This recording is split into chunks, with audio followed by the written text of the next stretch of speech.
Everybody. This is Ken, Real Talk 1111, your podcast for recovery, personal development, health, wellness.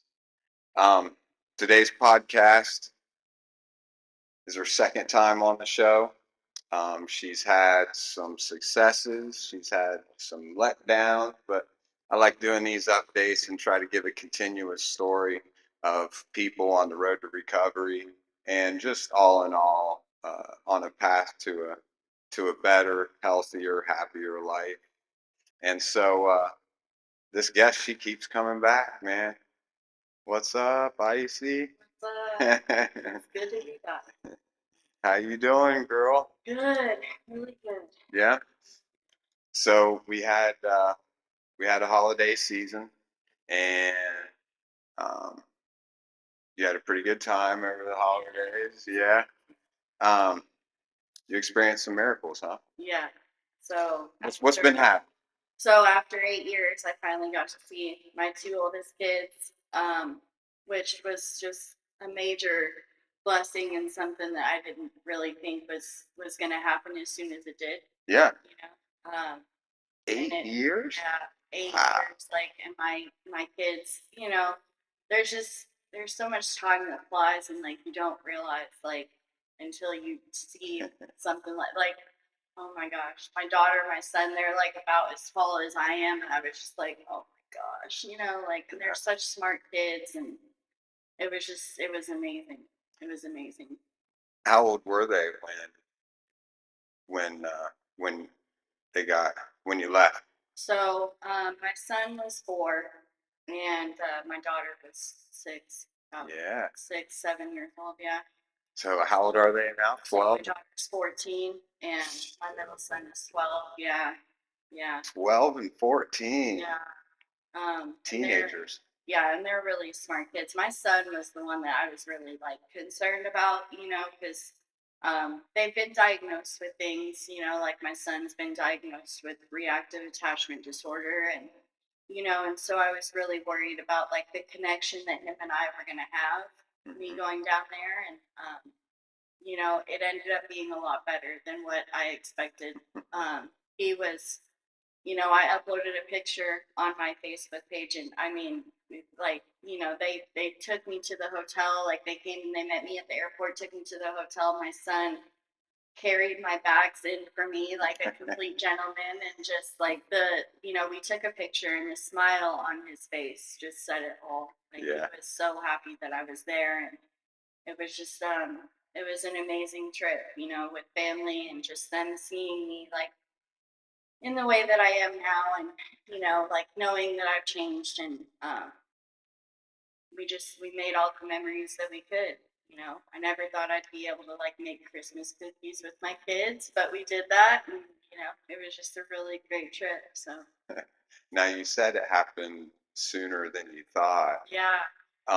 What do you mean by that? So like for me, I'm really good at beating myself up. I'm really good at beating myself up, and I'm really good at telling myself that I'm not worthy of good things, and having this like this mindset of like that it's everybody should be mad at me, everybody should like hate me for what I did, and it should be like 5 years before I see my kids, or even longer. So the fact that it happened within my first couple years of recovery is just kind of like wow, like that's in my opinion, like that's my higher power working for sure. Trying to remind me of just like how loved I am, and how like I am worthy of good things, and if I put the work in, like he'll give me more than what I expect. Isn't that the truth? Although you hear that a lot in recovery, man, people um, thinking it's going to be a lot worse than it is, Yeah. thinking that they're not worthy, thinking that they should be punished for eternity. Right. Right. For what they did.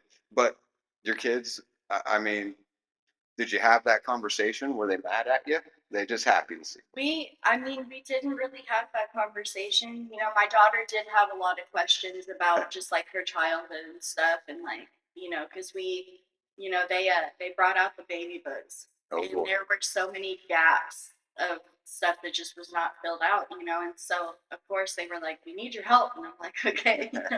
And my son's was completely blank. My son's was the one that I struggled with the most, you know, because I just wasn't really a present parent. So, like, remembering the date that he took his first steps and all of that, like, I didn't know, you Yeah. know.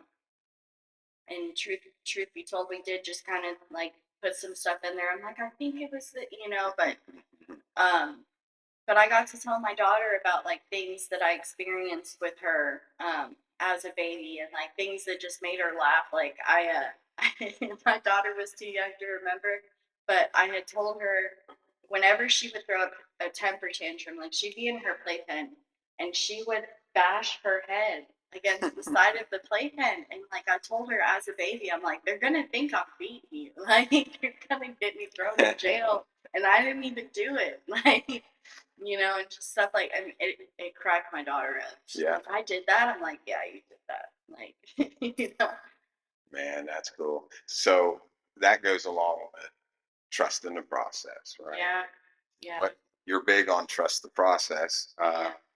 What what's the process? I mean, like for me, you know, I didn't, when I first got clean, like I didn't know if being in recovery was going to pay off in any type of way for me. You know, I like my very first few months in recovery, I felt like it wasn't so much for me, it was for like my family and people that called themselves my friends. Like I felt like I was doing it more so for them than for me, you know. Yeah. And looking in the long run of things, it was like, what am I supposed to be getting out of this? You know, like because I again, like I'm a person that's terrified of success because I've never had it. I've been so used to failure. So it's like, okay, like, am I really going to get a house, a car, a license, you know, a career? Like, or is it just going to be job to job? Like, you know, and really just like I put the work in. You know, I put the work in my recovery. You know, I said it the last time I was on here. Like, I have a sponsor and I work steps, and you know, I just take it 24 hours to 24 hours, and by doing that, I've been given all these things. Like, I have a job that I've worked for more than a week. You know, More than just getting the first paycheck and yeah, you yeah. know, like and I take pride in my job. Um, you know, I've officially graduated Lighthouse and have now moved out, like not Okay. necessarily on my own, but moved past that phase of my life. Yeah. I The recovery program, the Yeah, lighthouse. Yeah. yeah. Yeah. How long were you there? I was there for about 14 months. Nice. Yeah, Yeah. That's a program. yeah, Not a lot of people graduate a program, and I should have put that in the intro that you're beating the odds. yeah, yeah, most definitely. You know, and it's a sad truth with things like that. You know, and for me, when I got into a program that was a year long and living in a house with so many different people and different personalities, and even being in groups with all these people and different personalities, like I knew that I wasn't gonna like everybody, but I had to like somebody, right? And like even if that somebody was just me, there were gonna be a lot of times where like I had to overcome things that I thought about people and realize that we're all there for the same purpose, Yeah. you know.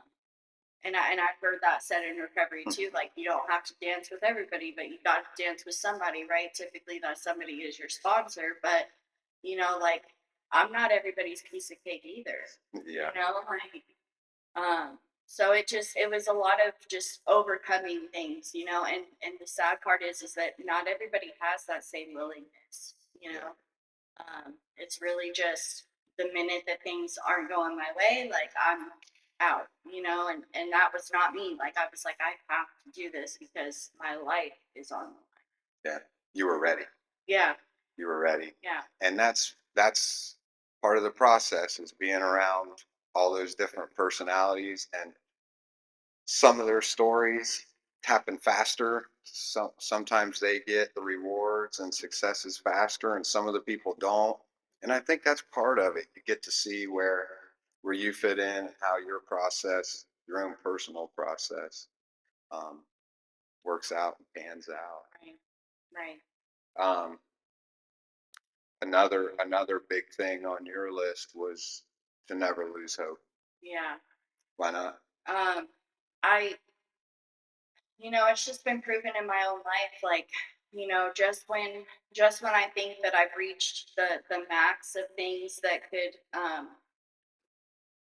go great for me, like it's always something better comes along shortly after, and so it's just like my not just my hope, but like my expectations on how things should go are just completely out the window at this point, Yeah. like a lot of people say like the sky is the limit, but I feel like it's like that's not even the limit. Like if anything, where I'm at right now in my recovery, like the galaxy is the limit. Yeah. Like it's I can't. I'm not gonna place barriers on anything because the way that everything's been going, like I'm breaking past those barriers. It's just so much greater than what I anticipated of Yeah. a life. Like Yeah, it's a life that you couldn't have dreamed up yourself. And I say that from an impersonal perspective. Whenever I try to get what I want, it puts a cap on what the universe and my higher powers is willing to do for me, yeah, or even what I deserve. We already talked about not thinking that we deserve things. right. Um, there's that higher purpose, higher power, God, universe, nature, Yahweh. I don't care Right. what you want to call it, but it's out there, and that's losing all expectations, right? Yeah. Yeah. Absolutely. Um, what expectations did you meet, and what expectations happened that you never thought would happen? So specifically, like concerning the trip, and just how Christmas went. Like I had expectations that my kids were going to hate me. That there was going to be this conversation of like, you were never there for me. You were never present. Like, why weren't you there? Like, all these things, and that didn't happen. You know. Yeah, So that automatically, like I was just overwhelmed with so much love for my children, and just the fact that they were just happy that I was there. That and I think the greatest moment out of that whole trip was like, I'm in a position in my life now where like my daughter sent me her Christmas wish list long before, I got there, and I was able to buy everything on her Christmas list, and and so go out there. yeah. And That's so cool. I get out there and we're in the middle of opening presents, and my daughter says it right out of her mouth. Like, I got like everything I wanted. And that was just like music to my ears because I've Yeah, never been able to do that for my kids. Um, and then I also had the expectation towards like my kid's father, that he was going to um, be there and be present, and you know me be able to make amends to him for things. And truth be told, like he stayed isolated most of the time, and I realized that I had these expectations on him that were really unrealistic, you yeah, know um and I had to take into account that it was probably hard for him to see me because the last time that we saw each other wasn't exactly a cordial visit. You know what I mean? Like, so I just, I had to lose all my expectations on him, and let him be where he was at, and not really ask much from him, and still give him the love and kindness that he deserves. Like before I left, I got asked by the family, like, "Are you gonna say anything to him?" And I was like, "No," because I mean, I don't want to force anything on anybody, right? right. And and then my higher power kind of like, mm, are you sure? Like you probably should. So I went and I said, thank you for having me, and I'm really glad I got to be here. And he's like, yeah, let me know when you get home. I'm like, yeah, I'll let you know when I make it safely, and I did, and but we still, I mean, we don't really talk unless it's absolutely necessary, and I just have to kind of let that be where it's at, and let my higher power do what he does because I mean, it just it is what it is, right? Like I can't. The amends process is it never goes how you think it's gonna go. Yes, that's for sure. Yeah, it's a slippery slope making amends. Yeah, yeah, um, and you said to believe in yourself. yeah, absolutely. Uh, you never thought that it would work out the way it worked out. Um, and some people that are early in recovery think that, wow, a year, it feels like so long. Yeah, And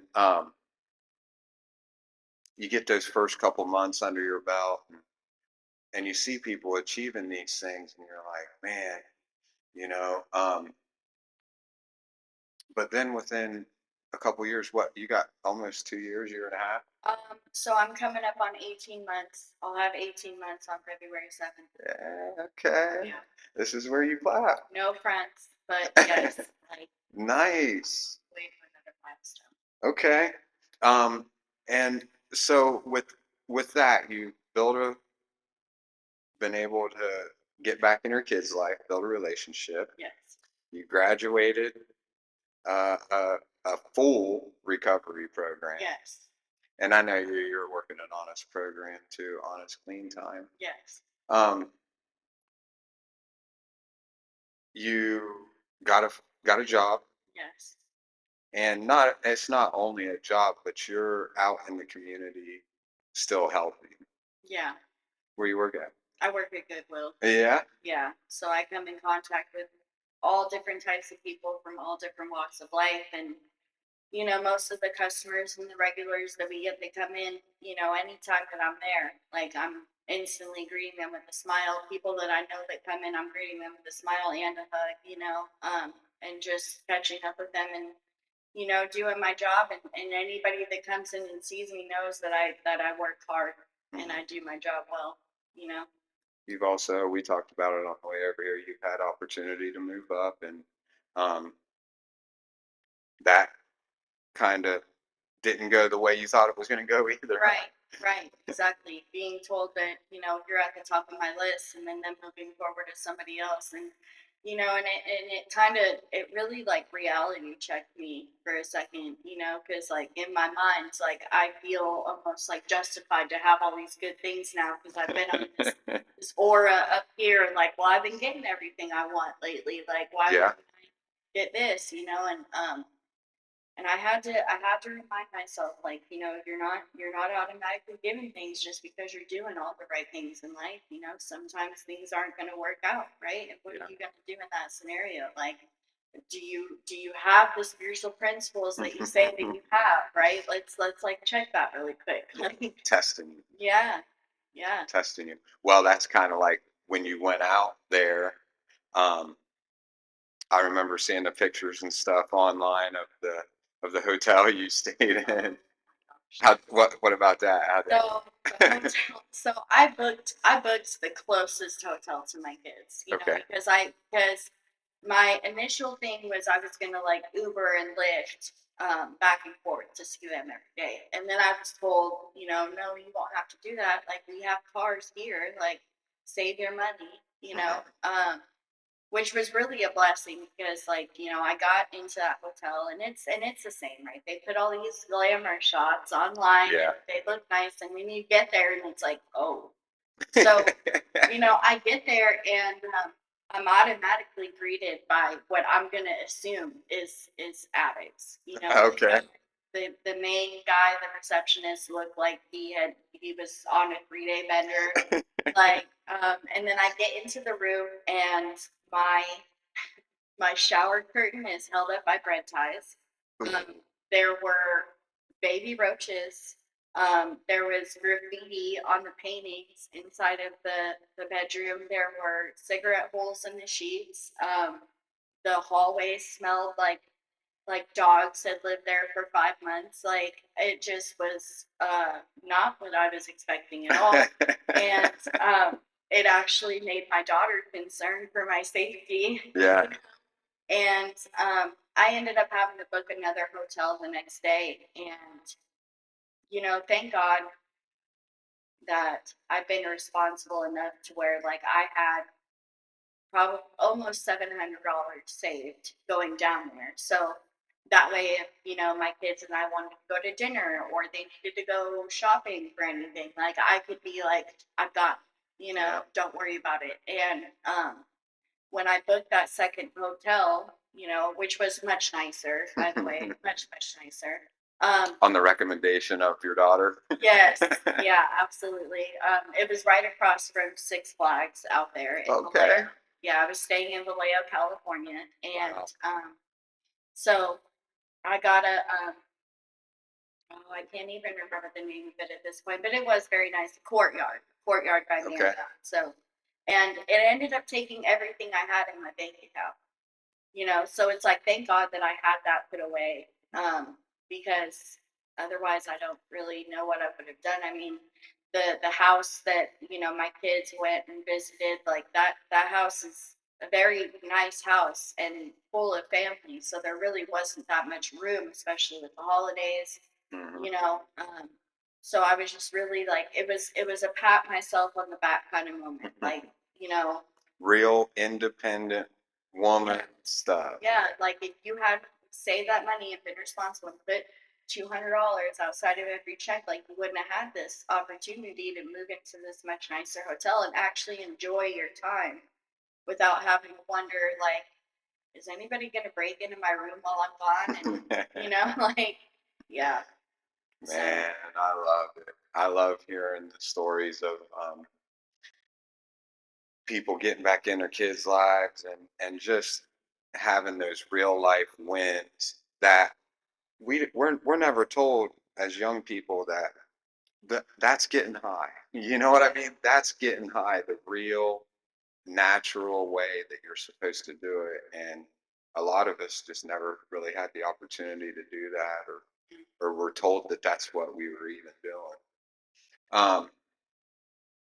I stalk people's social media a lot, so I've been stalking yours. yeah, And I wanted to ask you about CR. okay, Um, I see that it's real important yeah, to very you. much so. You're pretty dedicated to CR. Yeah. Tell us about it. So my church does CR a little bit differently. Like we don't operate under the same, like, I guess, guidelines that Celebrate Recovery does. We call ours Cornerstone Recovery Okay. because I go to Cornerstone Alive Yeah. Church here in Lancaster, and so we still give out chips and things like that. It's not um, if you go to any other Celebrate Recovery meeting, typically they have a chip for each month. We do it the same way that, NA does it. Mhm. 30, 60, 90 a year, 18 months, 2 years. There's a lot of people that come in that are under the misconception that we give a chip for every month, but that's not us. And we do have these paper prayer requests that we print out every Mhm. single week, and there's two people that pray over them every week. And it's just we have a little worship session, and then we have a message given by two different people, and they alternate each week. Um, and it's been something that I've been involved in for quite a long time. It's not currently being run by the same person that started it, Mhm. but the people that man essentially like led spiritually are the ones that are now leading it. So he kind of just passed the torch off, and it's still been doing very well. We have a meal at 6 p.m. every single Monday night, and even on holidays, like we met on Christmas, we meet on holidays like today. Like today's Martin Luther King Day, right? Yeah. We're still gonna meet regardless. The only time that we haven't met, I think, is just when it's kind of too dangerous to go, like when we're under a level 3 or something. But we do our best to make sure that we still have it every single Monday night for the last. I think he started it in 2013. I could be wrong. It might have been 2009, but I don't know. That's Pastor Tom.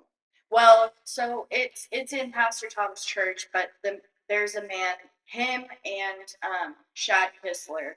Okay. originally were the ones that started it, and it was ran by Shad for years, you know. And I still talk to Shad, but Shad had some significant life things happen, and just felt the need to step down and do other things. And but he's still a very big influential part of so many of our lives. Anytime that any of us like we need somebody to talk to, most of us have his phone number or knows where he lives, like, and Yeah. he's always willing to pick up the phone. So, I mean, he's a very good man, and he's been a huge part in just my faith journey. Yeah. I just don't see much of him anymore as I would like to. The last time I saw him was New Year's Eve, and it was a really good visit. I just loved that man and his family and everything that he's taught me, and all of the knowledge that he has just about our higher power and Mhm. how much he loves us. Like, there were just certain conversations that man had with me that really helped me when I needed it the most, like the absolute most. Yeah. Giving back is a huge, huge part, not only of recovery, but just in humanity, I think. What are some ways that you give back? Um, really just I try to be a listening ear for anybody and everybody that needs it, And a lot of times when I hear people, even around me, like whether I know you or not, whether you're a part of my life or not, like if I hear you saying something along, we get into these pity parties and stuff, and life gets hard, and I'm ugly, I'm this, I'm that. No, you're not. And let me tell you why you're not. Whether Yeah. you believe me or not, I'm still going to rub it in your ear because eventually something's going to stick. And I just hear so much of that, especially in recovery, because I was that person too. I did not think that I was ever going to get clean, or that I was going to be given blessings the way that I have today. But like, I'm living proof of that. So it's like, if it could happen for me, why can't it happen for you? Why are you any exception? Yeah. I think you're downplaying it a little bit too, man. You're a big mentor to a lot of Yeah. girls out there. So um, she helps a lot of people. She gives back in a lot of ways. Um, we were talking. You mentioned. I want to back up a little bit. Um, oh, you mentioned a level 3 snow emergency, Yes. right? And Yeah. so you're from Vegas, Yeah. Born and raised. born and raised in Vegas. This is so Ohio. Sometimes we have winters, sometimes we have light winters. This year is a real winter, and we had a level 3. Yeah. What do you think of this winter? Uh, well, I mean, I've always, so, my mom told me when she moved out here all these years ago, she's like, it snows here, you would love it. And I'm like, yeah. And when I lived here a few years back, it snowed, but it didn't stay very long, you Yeah. know. And so to wake up and I don't like the cold. I mean, I'm anemic. Me and the cold do not get along. It makes my bones hurt. But I will admit that waking Same. up and seeing just nothing but white outside, it is very beautiful. It's You pretty. know, and I think it's beautiful. Like, I remember saying the last time that I was on here that like I appreciate life in a whole new way, right? And so I'm sitting in my dining room in a meeting, and there's a house behind me, and there's a man with his two babies outside playing in the snow, and he's got two dogs, and the dogs are jumping out like deer and just Yeah. having the time of their lives. And I'm just sitting there and I'm soaking it all in, like, but it's cold and it's messy, but it's beautiful, and I think that it brings families together, like, that in itself is a beautiful thing. I am ready for it to be gone. But I've enjoyed it, for the most part. And Yeah. I mean, I feel like if I had better winter gear, I'd Right. probably be going and making a snowman right now. Yeah. But I'm too scared to sit out in it for that long. Layers, layers, baby, layers. Yeah. Um, yeah, I'm ready for it to be gone too. It's pretty and everything. If it's gonna be cold, I just as soon as snow, but Yeah. I'm ready for it to be gone, man.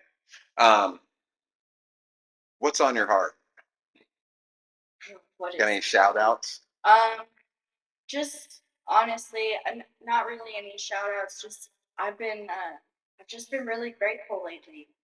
I've I've been struggling, but I've also been very grateful. There's this. We talked about it on the way over here. This like monotony of life, and I think Hmm. that there's not enough people that talk about that.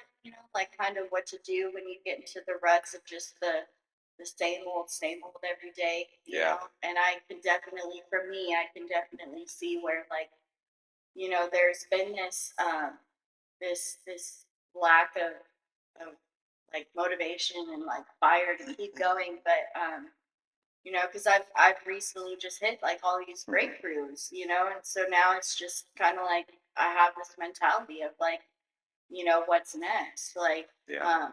and I think the next biggest thing for me is going to be getting my license. Right now I have my permit. Oh. So I've been a driving woman in my boyfriend's car. But I am excited to get my license and get a vehicle of my own. Like speaking back on the snow, like it's not that enjoyable when you're taking the bus to work and it's only Yeah. like 12 degrees outside. Yeah. Um, but that's just been it's really just been my thing lately of like trying to feed my recovery as much as possible with speaker tapes and things like that because I mean like Lancaster, Yeah. Ohio, and our little recovery fellowship does not really ever have that much going on unless it's a holiday. Yeah. Which I'm not used to. You know, Vegas recovery is a lot different here. Hmm. But I do have plans. I mean, and it's simple. For me, the same way that I've been doing a lot of inner child work, like I'm just doing a lot of recovery work as well. Yeah. You know, just speaker tapes and conventions and things like that to really just get that fire stoked a little bit. Yeah. Yeah. For me, I get bored, and that's a dangerous place to be, getting bored. And um, I mean, getting high is exciting. There's always something you have to be doing.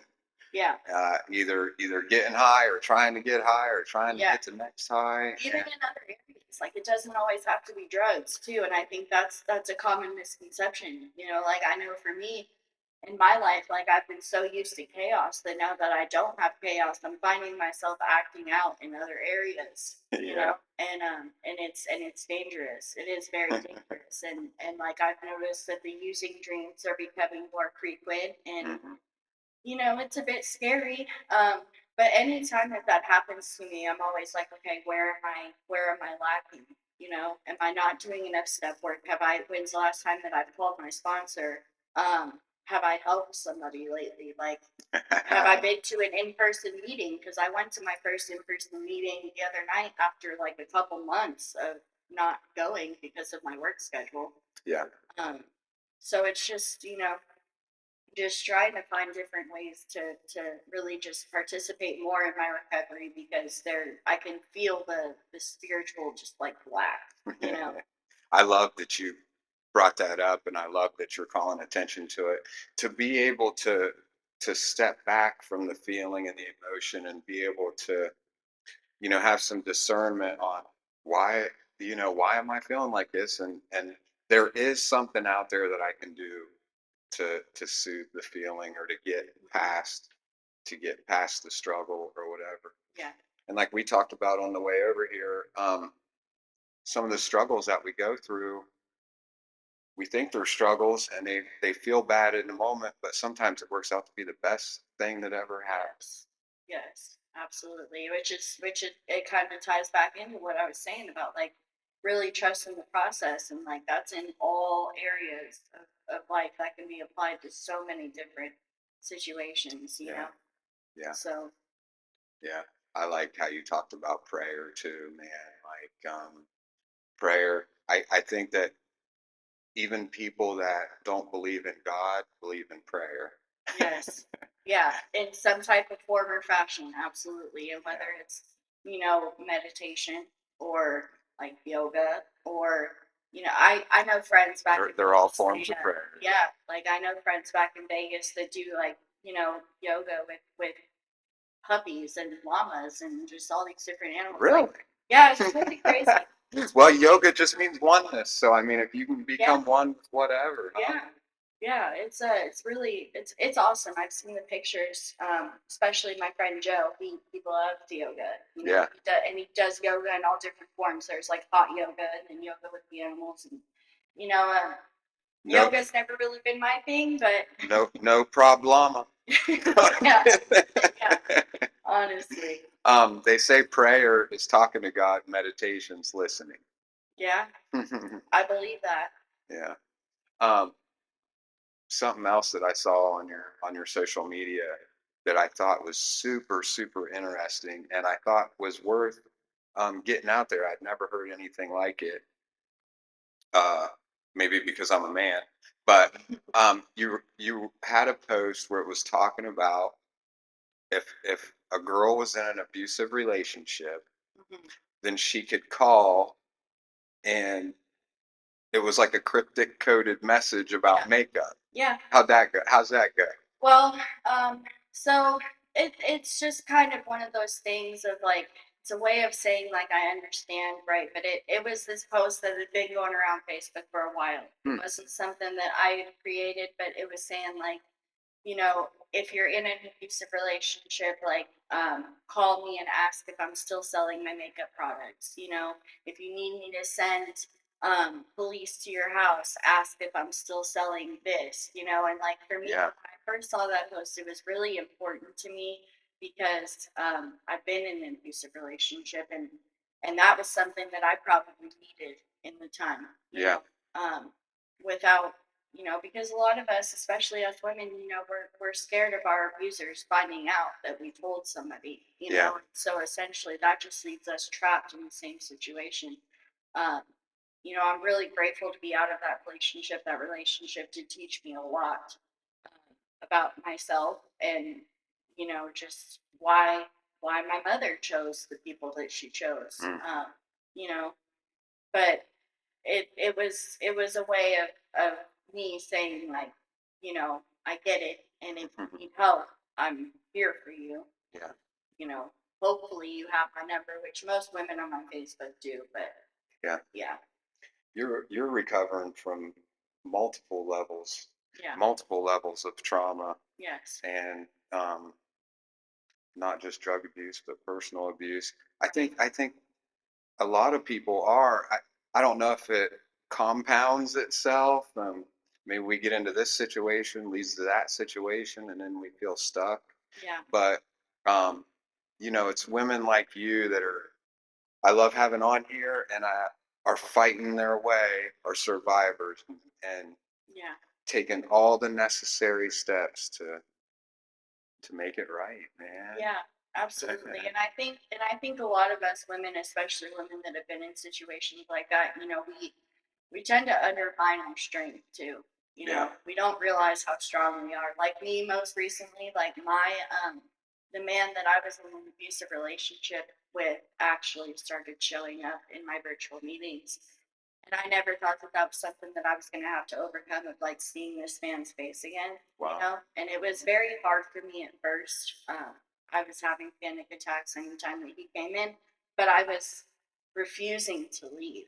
I was like, Yeah. I'm not going to allow anyone to chase me out of a meeting Yeah. because of how I feel. And, after so many times of seeing him log in, um, I made it through that, and I'm really, really proud of myself. Because that situation ended up working itself out. Um, Honestly, like I for a while there, I was like, I'll just go to different meetings. Like I don't really know if I can just handle it because I'm so focused on him, you know.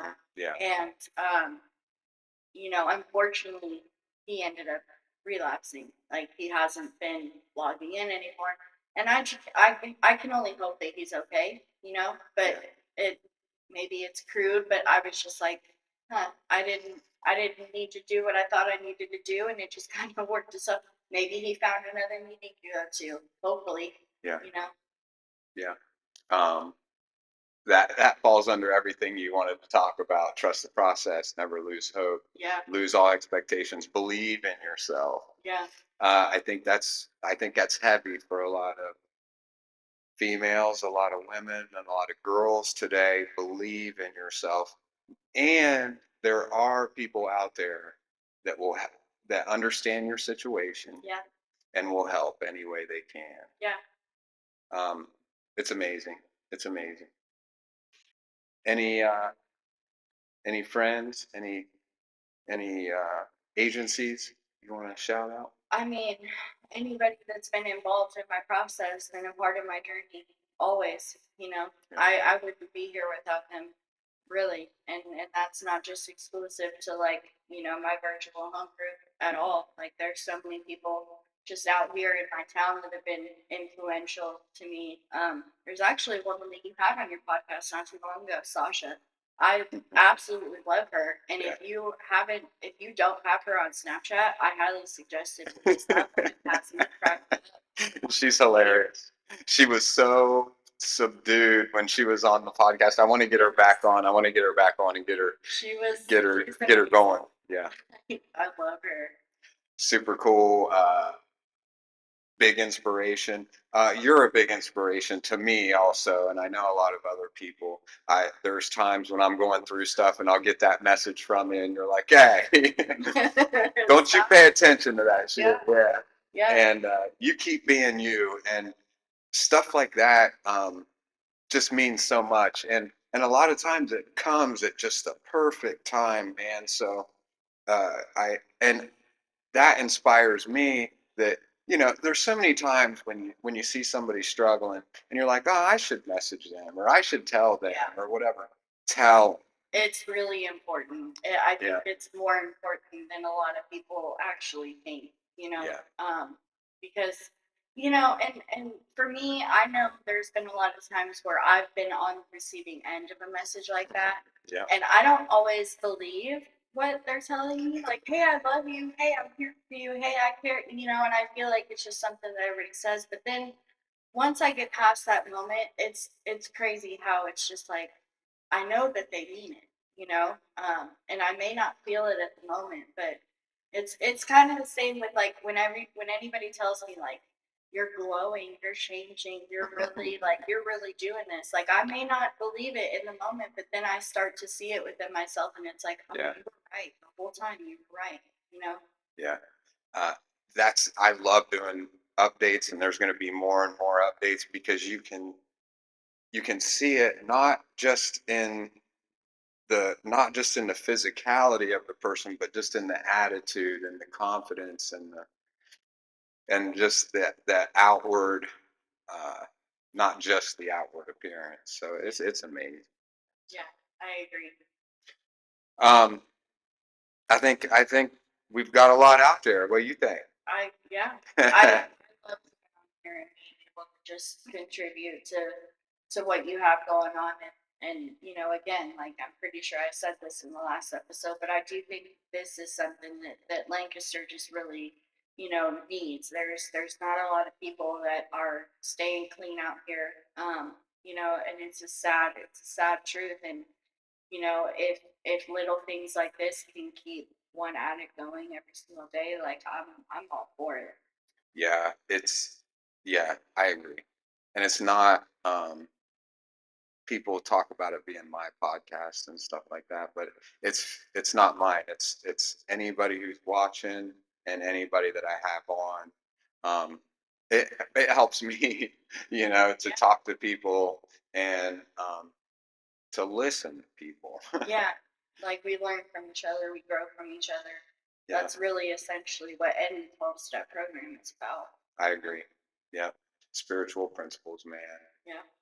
So core values of this podcast, I try to go by love, integrity, respect, honesty, creativity, and gratitude. Which one of those hits you? Let's see. Today, I think it's creativity. Yeah? Yeah. Nice. Yeah. Why? So my creative spirit has been awakened a lot more recently, just with everything that's been going on. Um, trying to be like influential in any way that I can. For me lately, that's been like TikTok mostly. Yeah. Even with the band and everything. it's just I've been and I've also been contemplating. So I had a friend, really quick. I had a friend that just went into detox recently. Mhm. Back home in Vegas. I've known her since high school, and I said this a while ago. There's been a lot of women that have asked me if I will sponsor them, and I've said no because I've not worked all 12, Mhm. and so I've just never felt like it was really right in the moment to start sponsoring, even with all the knowledge that I have. And she just came out and said it like, I really want to be sponsored. And I'm like, after so many times, I'm like, okay, higher power, like, what are you doing? You know? Yeah. Um, and it was just this kind of like small, still conversation one day that my higher power and I had. My sponsor has told me that I can start sponsoring. And I told her, well, I don't want to start sponsoring. And then my sponsee gets on the step Mhm. ahead of me and I have no experience in that step. And she was like, well, I respect that. And I'm glad you're taking it seriously. And this was probably about 4 or 5 months ago. Mhm. And now, my higher powers kind of grilled me about that. Like, imagine the people that you are essentially like stealing from because you're refusing to sponsor. Like you could be Wow. giving them something that could save their lives, and you're sitting here like, I'm not good enough. I'm not in the right position. I'm not this. I'm not that. Yeah. So I'm like, you when you put it like that, because my biggest thing, and you can ask anybody in my virtual home group, right? I know that there's this piece in recovery that talks about we can also participate by actively listening, right? But when Mhm. people in my home group say that they're going to pass, I'm like, you're stealing from me. Yeah. And so there's been a few people that they're like, well, I don't want to steal from Icey, so I'm going to share. Ah, nice. And it's kind of started this thing. So now here I am stealing from people, like specifically women. So it's a decision that I've been thinking on, and I think that I'm gonna move forward with because you know me sponsoring another woman, if they get anywhere close to being a step ahead of me, then that just means that I need to freaking work on my step work. Yeah. Like Yeah. I need to make sure that I'm always one step ahead of Icy, stay one step ahead, them. baby. Stay one step ahead. I love you, man, and Yeah. I'm grateful for you. Thanks for coming on. Absolutely. Thanks for having me. We'll see you next time. It's Real Talk 1111. See ya.